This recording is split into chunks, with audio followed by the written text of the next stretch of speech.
The first thing is that there's just a different way of selling the product, which sounds really obvious, but it then influences everything, sort of cascades from that point. Amazon, obviously, just being a big search engine at its heart, means that you can put any product on there, really, and if there's search volume around those products, then by and large, it can sell. Obviously, as the brand or the seller, you're just trying to match your products in the search results to people's search behavior. So it's dependent on people searching, right? So you're there to kind of fulfill that demand. Whereas TikTok's the other way around. You're there to create demand, or the platform allows you to create demand more accurately.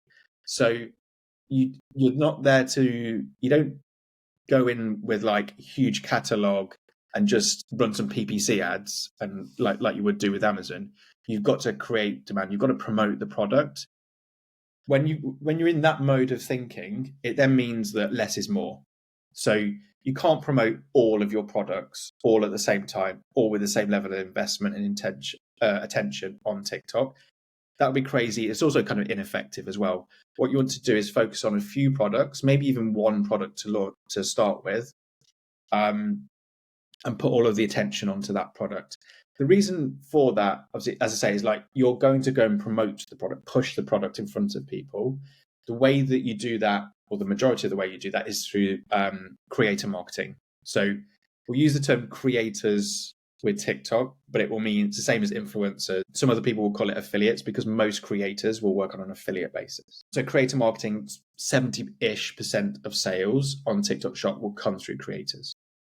Now, when you've got, let's say it's a brand that's got 50 SKUs, you don't want to be going out to lots of creators with like 10 different, let's say 10 of your 50 products, because the risk is that you get some creators that want product A, some that want product B, so on and so forth, and you're diluting your attention across all of those products.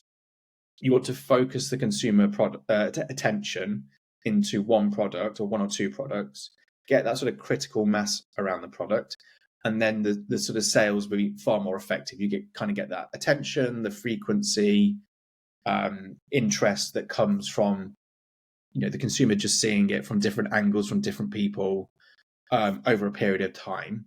That then allows that product to sell better than if you were trying to do the same thing across lots of different products. So that's the main thing, is like product selection, and less is more. I say like most of the sales will come through the creator marketing channels. You always tend to start with the creator marketing, get that going, and then advertising can kind of kick in.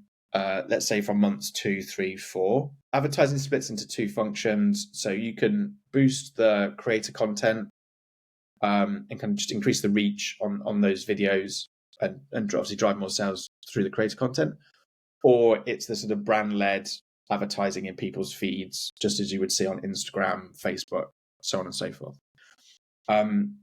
So that then comes in. Then live shopping is really, really interesting. Obviously, an extremely different part.